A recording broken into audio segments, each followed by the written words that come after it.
Hello and welcome to the Final Bell. It's great to have you with us for another week. We are proudly brought to you by GMHBA. Big thanks to those guys for all their support. We love bringing you the podcast every week. It's an exciting time. AFLW's kicked off. AFL Men's Finals is about to kick off. And I am joined, as I am every single week, by Meg McDonald. Meg, hello. Hey, Lingy. Good Tuesday morning to you. Yeah, I often ask you, how's the pre-season travelling? I don't have to ask that anymore.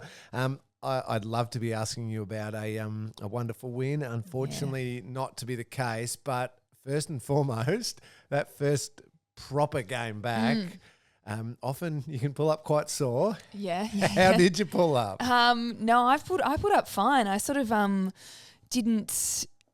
In all honesty, mate, I had to do top-up running yesterday, so that's where I'm at. I'm a bit more sore from yesterday than I am from the game. But, yeah, body's good, and heart and mind are good considering a loss, I think. I could see when I first got here and saw you, just that little look in your eyes like, it's okay, it's fine. We did a lot right, but the competitor deep within has the teeth clenched and thinking, yep, that was one maybe we could have grabbed. Yeah, no doubt.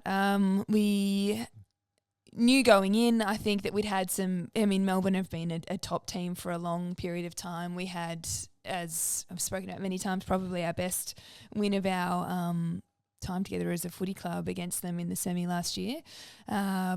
But they know how to win, and we didn't quite get it done, and they have stars. But at the same time, it was one where, you're right, you think shoulda, coulda, woulda. We're out there thinking, I feel like we're on toppy. We probably didn't get enough bang for our buck early when we did have the game on our terms, and then we gave up a couple of red time goals, which hurt us in the end. And it was 2 points, but I felt like, by all reports, we played some quality footy, and if we keep building on that as a base, then no doubt I think we'll be hard to beat. And it was reassuring to play the way we did after some iffy practice games, I'd say. Iffy, I like that description. Yeah.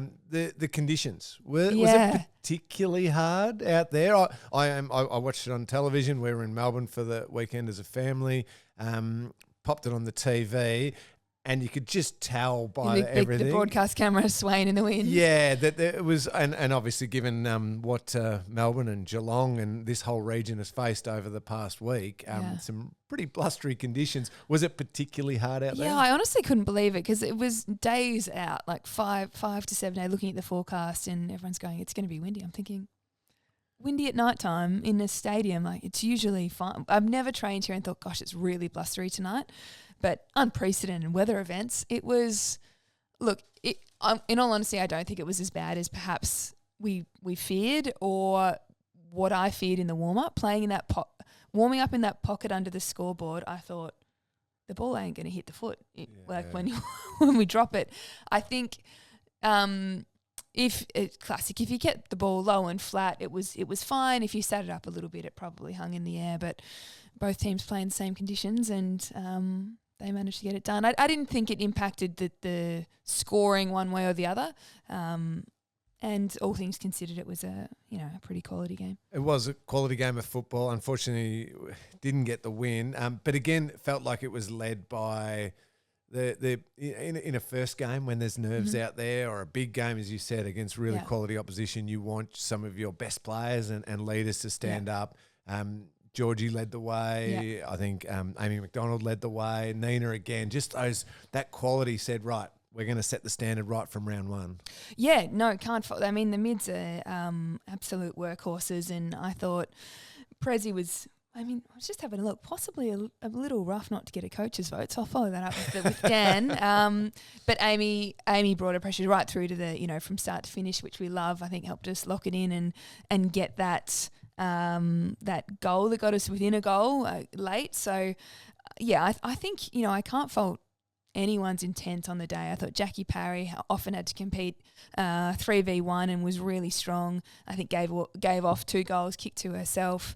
Becky Webster, who we've had on the pod recently, she was in the midfield in Prezi's absence in the practice games, but was back in defence with us, and I thought rebounded and intercepted really well. So, and there are promising signs for the Irish. We had one in her second game after playing in the prelim be really solid behind the ball, and Kate Kenny kicked a goal on debut. So I think the upside's strong. Speaking of goals. Speaking of goals and Gaelic goals. Yes, the Bendigo Banks Meet the Moment nominees, as we do every week. Jump on the social media and jump on the website if you want to vote for either one of these nominees. Pretty fair goal in one of these nominees. Pretty fair goal. I tell you what, Rachel Kearns, and we've got to work on, I think my pronunciation's close, but we've probably got to get her to record it for the commentators because it's not Kearns. Okay. It's more like Kearns. It's good to know because I would have just gone with straight out Kearns. I know. I mean, that would make sense. Second quarter goal, she copped a big hit in the first quarter, which we know ultimately she couldn't play out the game with, but she was still out there in the second, which we were thankful for when she a really fantastic press, to keep it in our forward 50, launched a handball, got it back, and then snapped around the body in the wind. I think absolutely robbed everyone, robbed of a goal of the week nomination, because it was, if you look at these things in a way where you're thinking, how many players can do that? Not heaps. Anyway. I think off air you may have said one of the best goals in AFLW history. I would say that. And I was actually speaking about with Benny Waller, Cats fans will know who Benny Waller is, down in the cafe, and he was saying that it was something like 118, I'm going to get this wrong, but 118 or so goals kicked in round one and 20-something by Irish. So they were, they're contributing like 20% plus of goals in AFLW, and it's good that we had 4 out there on the weekend. So Rachel, great goal, met the moment with the, 1%er press, intercept, and then to finish was awesome.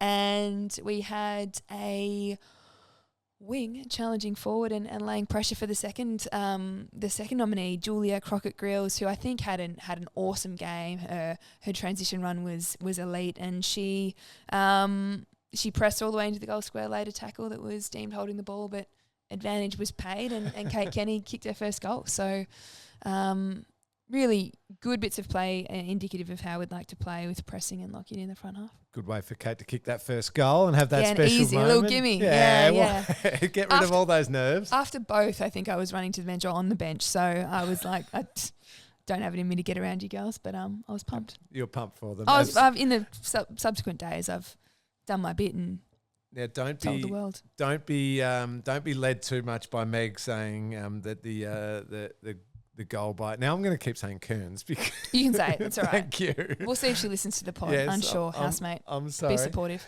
Don't be led by the fact that you've called it one of the best goals in AFLW history. You can vote for either one of those, whichever one you want. Jump on the social media or the website to vote for your Bendigo Banks Meet the Moment nominees.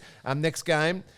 I'm a little worried about this next game, given who they you're were very playing. good. They were impressive, weren't they? Yeah. Arden Street on Sunday, 3:05 p.m. It's going to be a challenge, but an exciting challenge, no doubt. Yeah, I mean that won't surprise us. We've never beaten North, so we're always up for the challenge each and every year. We got close in the same fixture last year, and they went on to sort of to make the grand final and go down by whatever it was, a couple of points. They played in the grand final rematch up in Brisbane on the weekend and were absolutely dominant. I think I'm right in saying no premier has ever won the rematch in W. Really? Yeah, so we all knew North was going to win, but they were really dominant in how they went about it. I think what will work for to our advantage is their footy is, I think, somewhat similar to Melbourne's. We're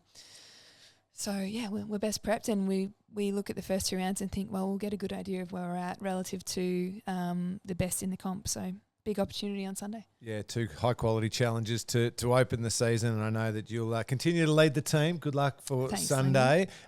That's the excitement around round 1 and building into round 2 and that other challenge. The other excitement, the other focus turns to Thursday night.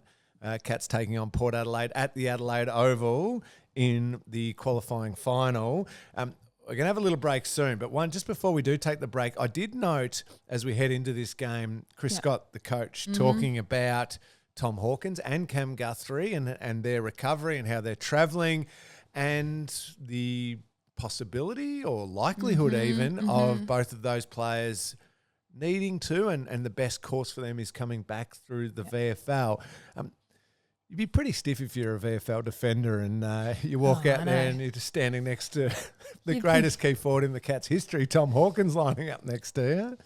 Yeah, I mean, it's such a challenge, isn't it? Because VFL does provide such service to the AFL in allowing that to happen, but they've got their own aspirations, and they were unfortunate to go down on the weekend. Are we going to get into it more after the break? We'll get into it more after the break. I just wanted to flag it that Hawkins and Guthrie might come back through the VFL, and then obviously being the pathway to getting back into that AFL team, hopefully. Let's take a break now so we can deep dive into Thursday night's game. We can talk about VFL. We can talk about some potential ins and outs and the words going around about who may or may not be fit and ready to go. But we'll take that break first. Back soon.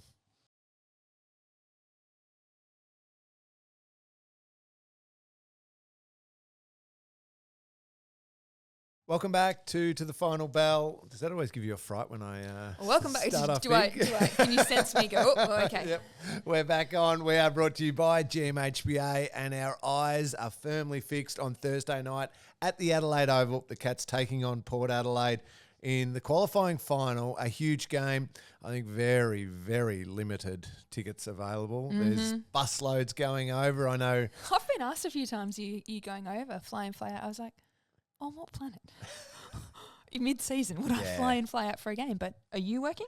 No, I am working Friday night at the MCG for radio, which will be great. And then I'm flying to Sydney for Channel 7 for the Swans-Giants game. Ooh.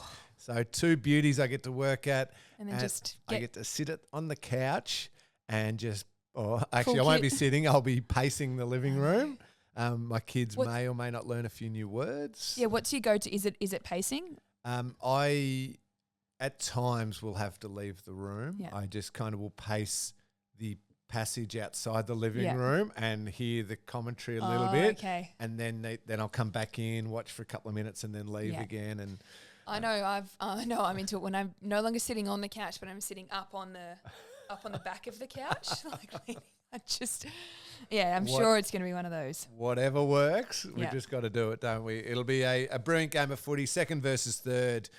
Port Adelaide getting in that really good form in the back half of the year. And amazingly, just my little rant, the pressure that came for Ken Hinkley midway through the year is just unbelievable, because he is a high quality coach, a fantastic coach who so often puts his teams in a position to contend, and he's done it again, having his team finish second on the ladder against the Cats, who a nice little tune-up in the last game here against West Coast, a little hiccup in the Saints game the week before, but as we know, the form before that was really good. So a quality win against Fremantle in Perth. So the team set up really nicely. Naturally, Meg, I think this time of the year, given the weekend off, our eyes do turn a little bit to who could come in, who's coming back from injury. One name I want to run past you, we'll talk about the VFL in a second. SDK, Sam De Koning, played in the VFL. Geelong fans will be wanting to know, does he come straight back in? We always say check out the GMHBA health update for more accurate information, but I'd imagine if he's right to go, he steps his way back in. Surely. I think, a player with his versatility in particular, they've got, I assume Port will have some big key targets. Well, Georgiades back and fit. Certainly played the last game. I don't know whether they go with Dixon and Georgiades. Does Marshall play? Yeah, they could stretch us for height if they wanted to. But then again, he's been playing ruck. And as we noted, Reece Stanley had one of his best ever games against West Coast. So it'll be an interesting mix, but surely someone of DK's record and quality comes in. Yep, keep an eye on the health update for that one. As we look towards Port Adelaide, you can't help but focus on 3 players in particular, and they play in a certain part of the ground, which becomes very important in finals. Connor Rosie, Zach Butters and Jason Horne-Francis. With Geelong's now, I think the midfield's built nicely throughout the season, and Tanner Bruin's continuity of playing obviously is a key part of that. He's had a few injury interruptions throughout the season. Maxi Holmes playing really good footy. Obviously, Paddy's in there as well. Blitz can play the really versatile role in there if needed. Tommy Atkins, I can probably see going to one of those and playing a role just to try and take away one element of that midfield. It'll be a fascinating matchup, in particular in that part of the ground. Won't it? I mean, Jason Horne-Francis is in some serious form, and has Max Holmes been many midfield minutes of late, or we think mainly half back? Yeah, because in terms of like for like, I'm like the power and explosiveness that you need to go with someone of Horne-Francis's calibre, but I guess that's not his traditional. He doesn't. As you say, it's more of a Tom Atkins who would go to someone, or perhaps a blitz. My worry is if it's Holmes versus Horne-Francis, you could potentially take a little bit away from Max's game by trying to stop what Horne-Francis does, or you say, well, we're not going to take that away. Yep. You play your way. Yep. Horne-Francis plays his way, and then we're talking a little bit about rolling the dice. Yes. So Horne-Francis is going to get bursting through forward side of the stoppage, bang, using his power and run and kicking ability. Max could do it the other way. Yeah. Who gets the biggest benefit? Maybe we do, maybe they do, but yeah, it's risky. Yeah, and I think in terms of bursting through the front of the stoppage, I mean, you've got, as I'm sure we'll note, Patrick Dangerfield didn't play the last time we played Port, so when they came down here and Horne-Francis did shred us up, and Tom Stewart's playing a totally different role. Yes. And I think, when Stewie's in the midfield, his ability to sort of play that cover position, that sort of last to leave, hopefully he accounts for some of that, some of those front exits. And if I think back, I mean, obviously in particular, everything went beautiful in that last game of the year. Everyone played terrifically well. We're 100 points up at halftime, so it's not a great example to draw.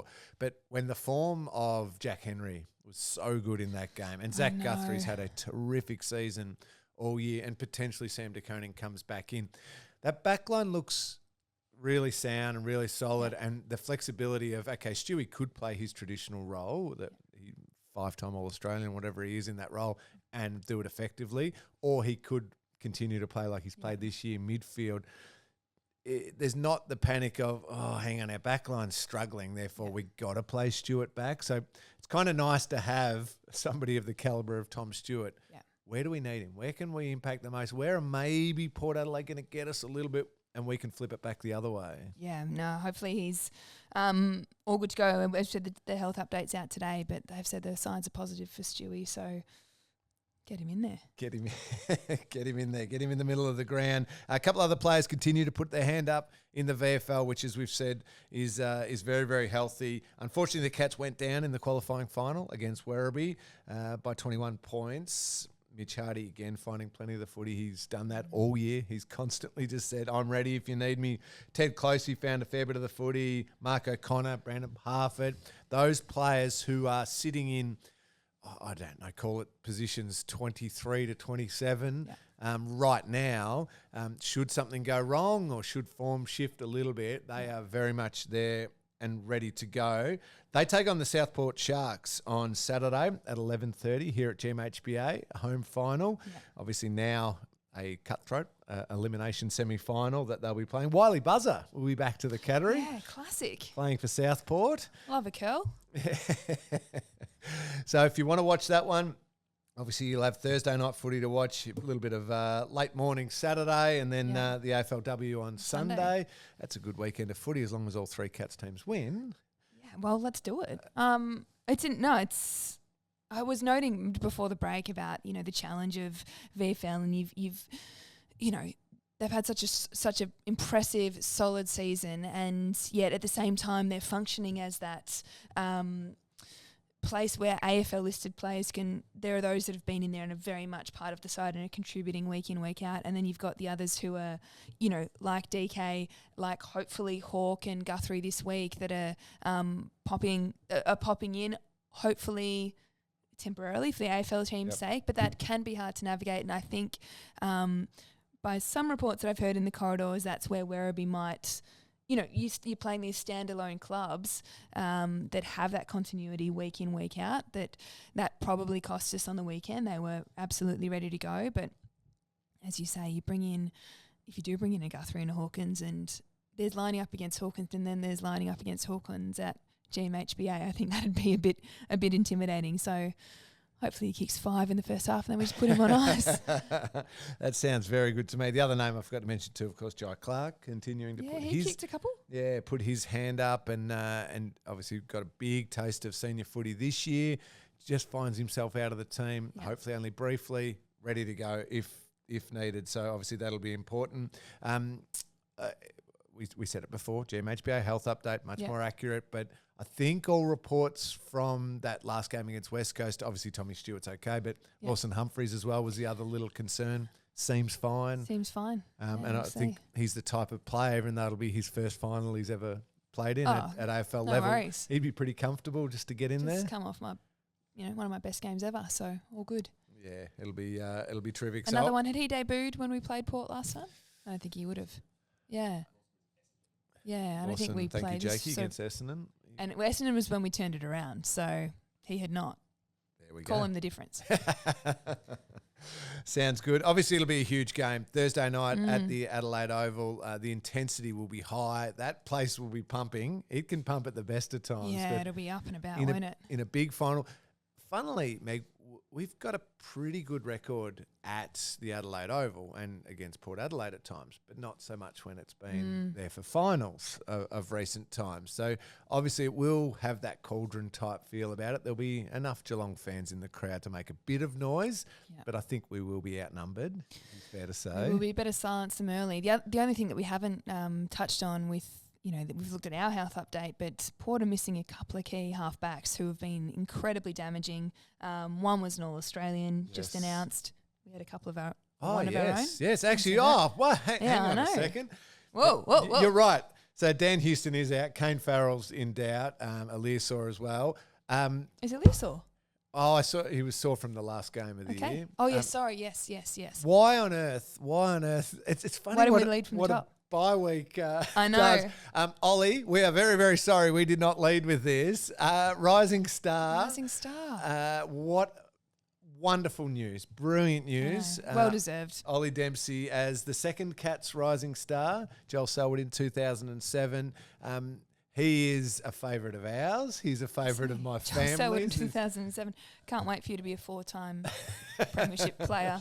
Captain. And I loved Ollie. He's just the joy that he plays his footy with. But even when he talks, it was a beautiful, humble, excited speech. He made the joke where Jeremy Cameron said, "Don't forget to thank the tribunal for Harley Reid and Sam Darcy." So he acknowledged that there was this quirk in it all. But he deserved it. He played a brilliant season. His impact just got better and better as the season progressed. Yeah, that's what I sort of wanted to make a note of, was when those players became suspended and ineligible and Ollie's name started to circulate. I'm sure he's not reading it and thinking pressure, but he just continued to elevate and it became more and more of a sure thing as the season went on. So he's become an absolutely fundamental part of how we play. So congratulations and more to come. Yeah, brilliant stuff. And the other thing, sorry, just my internal thoughts on this here is what's impressive is he's in his third season, so I always think Rising Star, there are these amazing first, second year players, but he had not played a lot of football before that. So relative to those players and how they're going in their first season, he's probably still at the he's still an infant in terms of his progression. So rising with some real. Absolutely, yeah. No, I agree with you, and I think I told this story the very first podcast of this season that we came on, but I do want to say it again, just because I think to me personally, it painted the picture of Ollie as a person too, and I think why his attitude has allowed him to improve and come on with that zoom. I don't know what I was saying. Exponential improvement is what I was trying to say. In the practice match, pre-season practice match here, we sat behind the goals, the new Joel Selwood stand, exciting, et cetera. Again, I'm repeating this, but I just want to re-say, Henry, my middle boy, he's the one with the blondie brown hair, looks nothing like me. He was down at the fence, and Ollie did not know that he was my son, by the way. This wasn't a favouritism thing or anything like that. I was about 15 rows back, just observing, and Henry really likes Ollie Dempsey at this stage in pre-season. Now absolutely adores him, thinks he's the most wonderful player alive. But he was trying to call out for one of the little red footies that the players give out. Ollie had run out of footies, and Henry, I could see, ask, "Oh, can I have a footy? Can I please have a footy?" Ollie's like, "Oh, I've run out. I'll go and try and get you one." Now, I've been in that situation. I was going to say, we know how this is. Yep. It's like, "Oh, I'll try and get you one." You run over there, you're away from it all, and you're like, nah, I've just played an entire game of footy. I'm exhausted. I'm going in the change room. Sorry, little buddy. I watched Ollie run all the way over to the wonderful Cats marketing staff, marketing team who are out on the ground. He asked, he checked with, I reckon 2 people, trying to find a footy. I could see they didn't have any left either. They'd all been handed out. Ollie then ran all the way back to Henry. So again, behind the goals that the Joel Selwood stand, talk to Henry and say, "I'm so sorry. We've run out of footies. Really sorry. I'll try and get you one another time." And then ran all the way back to the race to leave the ground. And I thought, what a person. Again, I wouldn't have done that. And I would have thought even I'd have some awareness of what the impact can have. But he was so beautiful. With that kid, he didn't know it was my kid. And I thought, that's someone who I reckon we're going to love watching for a long, long time. So sorry to repeat that story. I just think it highlights how good a person he is and why he's improved so much. Congratulations, Ollie. Congratulations also, Jeremy Cameron, All-Australian team. I thought Tice was a bit unlucky. Sorry. You can go for it. I'm not on the selection panel this year. I'm finally off it. Who was it? Dylan Moore? Was he got the spot? He got the spot, yep. Very good. I probably haven't watched enough. Also, I mean, they've been incredible. But throughout that middle portion of he was he was standing out in a team when we were struggling, and he's good for how many goals a week, Jackie?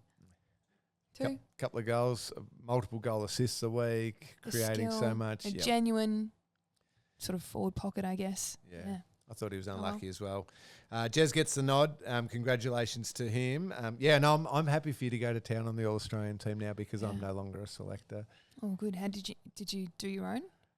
No, I didn't. I stayed right away because it would have been filled with Cats people, of course. Yeah, so I should be totally biased now, not being on there. Congratulations to them. Sorry again that we didn't lead with that, Ollie. I'll apologise to you later. It's funny what a bye week does and that with the men's. It feels like yonks ago. Yeah, but a wonderful achievement. That'll do us. We will fix on Thursday night. Yep. We'll also fix on Sunday afternoon at Arden Street. Good luck, Meg. Hope it goes well. VFL here on Saturday as well, 11:30 at GMHBA Stadium. But we will be back next week to go through all of those games. And hopefully, the men have got a week off and they're straight through to a preliminary final. You're right. But we shall see. We'll talk next week.